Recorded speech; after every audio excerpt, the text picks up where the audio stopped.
આજે આપણે જોઈશું પાયથાગોરસનો પ્રમેય. પાયથાગોરસના પ્રમેયના અંદર સૌ પ્રથમ આપણે વાત કરીશું કે કોઈ ત્રિકોણ આપણને આપેલો હોય, કાટકોણ ત્રિકોણ. અહીંયા આપણને ત્રિકોણ એબીસી કાટકોણ ત્રિકોણ આપેલો છે, જેના અંદર ખૂણો બી આપણો કાટખૂણો છે. ખૂણા બીની સામેની બાજુ એટલે કે એસી એને કર્ણ કહેવાય છે. માટે અહીંયા આપણે જોઈએ કે અહીં ખૂણો બી એ કાટખૂણો છે, તેથી તેની સામેની બાજુ એસી એ શું થાય? કર્ણ.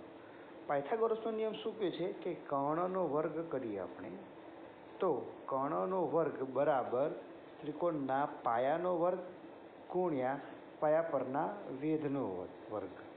જેમ કે આપણે અહીંયા જોઈએ કે કર્ણ શું છે તો એસીનો વર્ગ બરાબર પાયો એટલે બીસીનો વર્ગ વત્તા વેધ એટલે એબીનો વર્ગ. અથવા તો આપણે એવું પણ કહી શકીએ કે કર્ણનો વર્ગ બરાબર પાસેની બાજુઓના બે વર્ગોનો સરવાળો.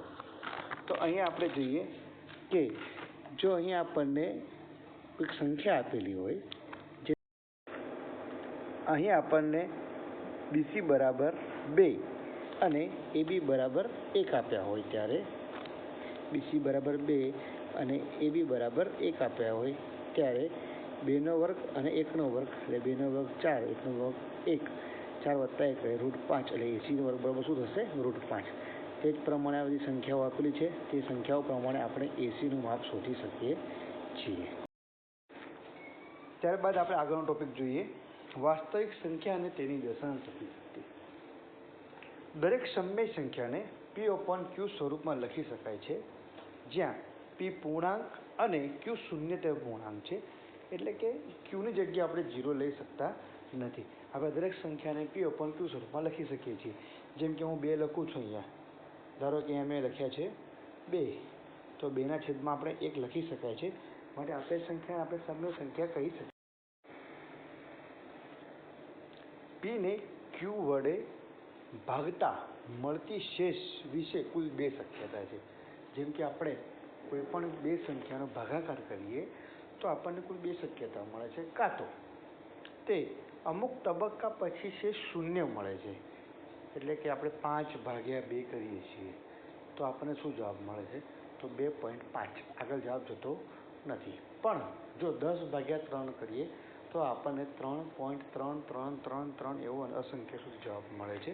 અહીં આપણે સમજીએ કે અમુક તબક્કા પછી શેષ શૂન્ય મળે છે, અમુક પગલાં પછી આ બધી સંખ્યાઓની દશાંશ અભિવ્યક્તિ શાંત બને કહેવાય. જે શેષ શૂન્ય થઈ જાય છે એને શું કહીએ છીએ આપણે? કે તે શાંત બને છે. આવી દશાંશ અભિવ્યક્તિને આપણે શાંત દશાંશ અભિવ્યક્તિ કહીશું. આવી દશાંશ અભિવ્યક્તિને શું કહીશું આપણે? શાંત દશાંશ અભિવ્યક્તિ. For example 7/8. ત્યારે આપણે 7/8 કરીશું ત્યારે આપણને 0.875 પછી આગળ કોઈ જવાબ મળતો નથી. માટે આ અભિવ્યક્તિ કેવી છે? તો દશાંશ અભિવ્યક્તિ કેવી છે? એની શાંત છે. તે જ પ્રમાણે બીજા નંબરમાં શેષનું પુનરાવર્તન થાય.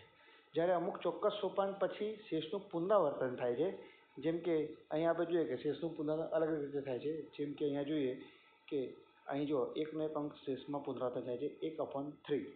1/3 બરાબર 0.3333 અસંખ્ય સુધી ચાલ્યા કરે છે. તે જ પ્રમાણે 1/7 કરીશું તો આપણને 0.14285 પછી પાછું એનું જ આવે છે. એટલે કે અમુક સમય પછી પુનરાવર્તિત અંકો આવે છે. તો આવી દશાંશ અભિવ્યક્તિને શું કહીશું? તો આપણી દશાંશ અભિવ્યક્તિને કહીશું આપણે અનંત આવૃત. શું કહીશું? અનંત આવૃત કહીશું. ત્યારબાદ ત્રીજો એક ઓપ્શન એવો છે કે જો કોઈ સંખ્યાની દશાંશ અભિવ્યક્તિ શાંત હોય અથવા અનંત આવૃત હોય, આપણે જોઈએ કે દશાંશ અભિવ્યક્તિના અંદર 2 વસ્તુ કીધું છે. કઈ? તો શાંત અથવા અનંત આવૃત હોય તો તે સંખ્યા સમય સંખ્યા ફરજિયાત છે. આનો મતલબ એવો થાય કે સમય સંખ્યા જ્યારે હોય ને ત્યારે તે દશાંશ અભિવ્યક્તિ 2 વસ્તુ હોઈ શકે. કઈ? તો શાંત કાં તો અનંત આવૃત. પણ જ્યારે અસમય સંખ્યા આપ્યું હોય તો અસમય સંખ્યાની દશાંશ અભિવ્યક્તિ હંમેશા અનંત આવૃત હોય. અનંત આવૃતનો મતલબ એવો થશે કે જ્યારે તમે એ સંખ્યાનો કોઈ ભાગાકાર કરવામાં આવશે ને ત્યારે તેનો જવાબ આપણને પુનરાવર્તિત છે તે મળશે નહીં, જે આપણને અસંખ્ય સુધી જોવા મળતો હોય છે.